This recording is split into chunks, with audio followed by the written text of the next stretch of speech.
She was a special person.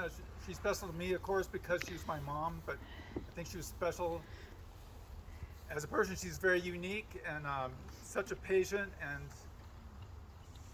independent and spontaneous woman that I always have her in my head to give me confidence because she was just fearless going through life. I don't remember ever hesitating to do something that she thought she should do, or being fearful at all. She was great that way. She did have a good life and a long one. She was fortunate to come from a family in Sheridan, Wyoming that was a respected family. Her great-grandfather for her, founded the town of Sheridan, and he named it after his general in the Civil War. And her father was a judge in the town, and it would seem like she had it pretty good. She had a lot of friends that she still maintained from grade school up until now. Some of them are here today. And she was prom queen. And she was homecoming queen in high school. And she dated the star football player in high school. And she was, sounds like she was popular. And she had her little sister, or her younger twin sister, always with her through her life. They went to college together. They both became teachers, and they were close and talked every day on the phone of their lives. Every day they would talk. And I'm sorry that Beth couldn't be here today. Not me. Beth, my sister is named after Beth, my mom's sister. And I'm sure a lot of you know Mom's twin sister, Beth, who's in California.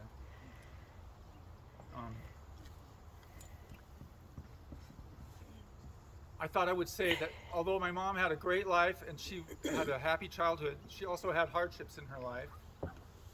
Her mother was often, for long stretches, hospitalized. This must have been hard for the mom not to be home, and my grandfather had to be the parent a lot of the time. This seems like a personal thing that maybe I shouldn't say, but I always think, what a hard thing to have your first child only live to be an hour old.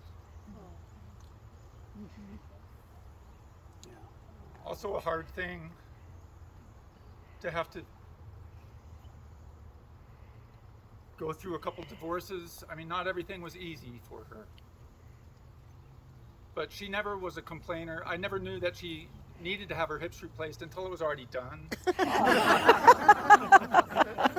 She wasn't one to complain. Not that I think that's anything wrong. If you're a complainer, fine, but that's not my mom. She was always very optimistic and positive, and even the last couple of years when she wasn't as healthy, I never heard a complaint about it. She'd say, "What's going on with my memory?" I said, "Well, you had a stroke, Mom."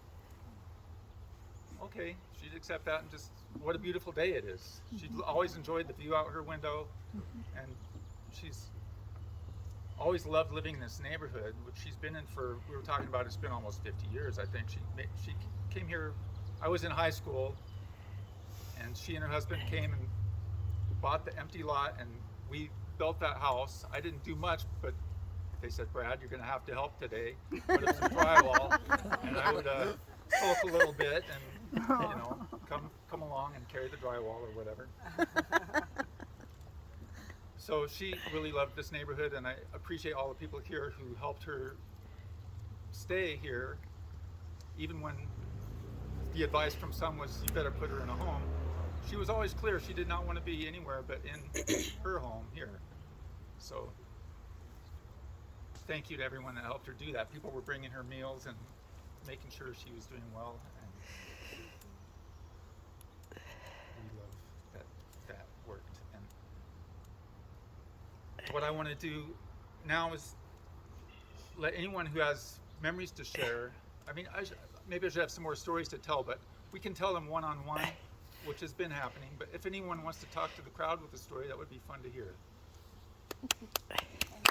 Nice job, Brad. Tony Seahorn. We live in Terry Cove. We moved here in